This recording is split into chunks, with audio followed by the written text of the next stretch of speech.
হর হর মহাদেব। আপনাদের কাছে আজকে একটা বিশেষ বিষয় নিয়ে আবার এলাম। বেশ কয়েকজন আমাকে বলছিলেন যে এক নজরে অক্ষয় তৃতীয়ার দিনে কি কি করব সব গুলিয়ে যাচ্ছে।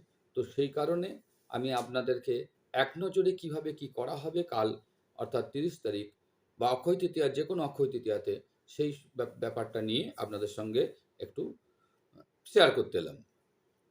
তো দেখুন, প্রথম হচ্ছে আমরা যেটা করব, ভোরবেলায় ঘুম থেকে উঠব। অর্থাৎ ব্রহ্ম মুহূর্তে ঘুম থেকে উঠতে হবে। একটা দিন একটু কষ্ট করুন, সারা বছরটা আনন্দে কাটবে। তো সেই হিসাবে আমি বলব যে ব্রহ্ম মুহূর্ত অর্থাৎ ৩টে, ৩:৩০, ৪টার মধ্যে আপনি উঠে পড়ুন। ঘর-দুয়ার পরিষ্কার পরিচ্ছন্ন করে ফেলুন। যারা গ্রামগঞ্জে আছেন অবশ্যই একটু গোবর জল দেবেন, ছড়াবেন। লক্ষ্মী শুভ হয়। একটু মারুলি-টারুলি দিলেন। এগুলোতে ভালো কাজ হবে।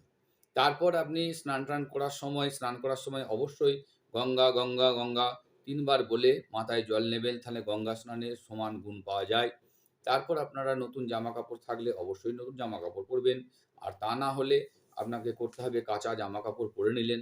পরে নেওয়ার পর ঘর একদম যারা মানে মেন দরজা থেকে একদম ভিতর দরজা অর্থাৎ ঠাকুরঘর পর্যন্ত যতটা পারবেন আলপনা দিয়ে সুন্দর করে সাজাবেন। আমপল্লব এবং তুলসী পাতা বাঁধবেন দরজায়।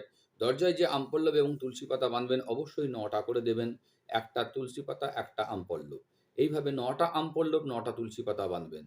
তাহলে আপনার বাড়িতে মঙ্গল মানে কাজটা খুব সুন্দর হবে।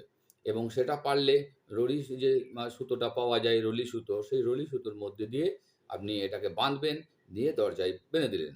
এবার গোটা ঘর একটু গঙ্গা জল ছিটিয়ে দিলেন। হ্যাঁ? গঙ্গা জল ছিটিয়ে দেওয়া হলো। এরপর একটু ধূপ, ধুনো একটু গোটা ঘর ছড়িয়ে দিলেন। বেশ চারিধারে ধুনোর গন্ধ উঠবে, সুন্দর লাগলো। এরপর ঠাকুরঘর আপনি তো তার আগে সাজিয়ে রাখছেন। ঠাকুরঘরে একটা চৌকির মধ্যে লাল যে শালুর ওপর আপনি করবেন কি না বাসুদেব নারায়ণ এবং লক্ষ্মী ফটো অবশ্যই রাখবেন এবং গণেশের ফটো থাকলে অবশ্যই রাখবেন। যাদের যাদের বলেছি যে শ্রীযন্ত্রম স্থাপন করছেন তারা অবশ্যই সেই সঙ্গে একটা আপনি করবেন কুবের দেবের একটা ফটো রাখলেন। কুবের দেবের সামনে সেই শ্রীযন্ত্রমকে সাজিয়ে দিলেন।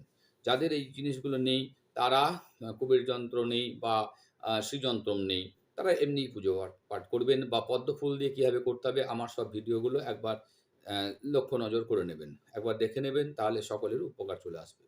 তারপরে আমরা সেই মন্ত্র লক্ষ্মীর যে মহালক্ষ্মীর মন্ত্র দেওয়া আছে, ১ম এ গণেশের মন্ত্র জপ করব, মহেশের মন্ত্র জপ করার পর মহালক্ষ্মীর মন্ত্র, বাসুদেবের মন্ত্র জপ করব। সবশেষে হচ্ছে কুবের দেবের মন্ত্র জপ করব। যারা কুবের দেবের মন্ত্র উচ্চারণটা কঠিন মনে হচ্ছে পারবেন না, তারা অবশ্যই ২১ বার আমার ভিডিওতে দেওয়া আছে সেটা শুনে নেবেন। শুনলেই হবে। আমার লেখাই আছে দেখবেন যে শুনলেই ধনপ্রাপ্তি। তো যাই হোক সেটা মন দিয়ে শুনলেন। এরপর ফল, মূল যেগুলো দিয়েছেন মিষ্টি, তারপর ঘিয়ের প্রদীপ, আগে আমার ভিডিওতে দেওয়া আছে সেগুলোকে সাজিয়ে নিয়ে আপনি সুন্দর করে পুজো পাঠ করে নিলেন। তার আগে গুরু মন্ত্র জপ করলেন মন দিয়ে যতটা বেশি পারবেন। তারপরে উঠে আপনি কি করলেন, বাড়ির যে বাচ্চা রয়েছে সেই বাচ্চাকে আগে প্রসাদ দেবেন। যতগুলি বাচ্চা আছে সবাইকে প্রসাদ-টসাদ দিলেন। তারপর সেই পদ্মফুল বলেছিলাম যে ক্যাশ বাক্সে রাখতে, আগের ভিডিওগুলো একটু দেখে নেবেন কাইন্ডলি। সেগুলোতে আমার সব বলা আছে। তা সেই অনুযায়ী করবেন। এরপর আশেপাশের লোকদের প্রসাদ দিলেন। আর ভোরবেলায় যদি লোক না ওঠে পরে দিয়ে দেবেন। তারপর আপনি বাড়ির থেকে বাইরে বেরিয়ে কিছু কাক, পক্ষী, তারপর হচ্ছে কুকুর, গরু এদেরকে কিছু খেতে দিলেন। তাদেরকে খাওয়ালেন বিস্কুট হোক, রুটি হোক, যাই হোক কিছু খেতে দিলেন। যদি ভিখারি পান ভিখারিকে অবশ্যই খেতে দিলেন। কাউকে ২ টো ফল কিনে দিয়ে দিলেন। তারপরে আপনি খাবেন। ৪-৫ জনকে মিনিমাম ৫ জনকে খাইয়ে একটা দিন অন্তত কষ্ট করবেন। তাহলে আপনার সারা জীবনটা আনন্দে কাটবে, সারা বছরটা আনন্দে কাটবে দেখবেন। তারপরে আপনি কি করলেন? না তারপরে আপনি কিছু খাবার গ্রহণ করলেন। তারপর মন্দির-টন্দির খুললে মন্দিরে একবার মায়ের দর্শন করে আসুন। সেখানে একবার নিজের নাম গোত্র দিয়ে সুন্দর করে পুজো দিলেন। তারপরে ওখানে যদি পারেন কাউকে দান কিছু করলেন। যদি ৳১ হোক, ৳২ হোক বা যার যেমন সামর্থ্য সেই অনুযায়ী মন্দিরে কিছু কাজ করে দিলেন। তাতে দেখবেন মনে আনন্দ হবে এবং সারা বছরটা আপনার খুব আনন্দে কাটবে। আর বিশেষ করে কর্কট রাশির যারা বা কর্কট লগ্নের যারা জাতক আছেন বা মীন রাশির তাদের তো অবশ্যই ধর্মকর্ম করতে হবে। ধর্মকর্ম করলে তবে আনন্দ পাবেন। আচ্ছা, আর আজকের দিনে আমি বলেছি যা করবেন সেটাতে খুব লাভবান হবেন। সেই কারণেই আজকে সবকিছু একটু ভালো, ভালো চিন্তা করবেন। ভালো যে কিছু করার সেগুলোই করার চেষ্টা করবেন। সাধ্যের মধ্যে। অসাধ্য এমন কিছু না, কিছু কেনাকাটা করলেন, মানুষকে হেল্প করলেন। এইভাবে আপনি সারা দিনটা আনন্দে কাটান। দেখুন সারা বছরটা খুব ভালো যাবে। আর যাদের আ লোন-টোন হয়ে গেছে, ঋণগ্রস্ত, তারা অবশ্যই ওই যে মহালক্ষ্মীর মন্ত্রটা বলেছি ওটা ১০৮ বার জপ করবেন। আর কুবের দেবের মন্ত্রটি অবশ্যই ২১ বার শুনবেন মন দিয়ে। কিন্তু সেটা যদি ভোরবেলায় করতে পারেন, অর্থাৎ অভিজিৎ মুহূর্তে একটা ঘিয়ের প্রদীপ জ্বালিয়ে যদি ওটা শুধু শুনতেই পারেন, আর কিছু না করতে পারেন, ওটা শুধু শুনুন আর মহালক্ষ্মীর মন্ত্রটা জপ করুন। দেখুন আপনার ৬ মাসের মধ্যে যত টাকাই ঋণ থাকুক আপনার কিন্তু শোধ হবেই।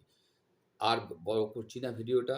আপনারা যদি চ্যানেলটি ভালো লাগে অবশ্যই লাইক করবেন, সাবস্ক্রাইব করবেন, শেয়ার করবেন বেশি, বেশি করে। এরকম ধরনের যদি ভিডিও পেতে চান অবশ্যই কমেন্ট করবেন। কমেন্টে হর হর মহাদেব লিখুন। ধন্যবাদ। হর হর মহাদেব।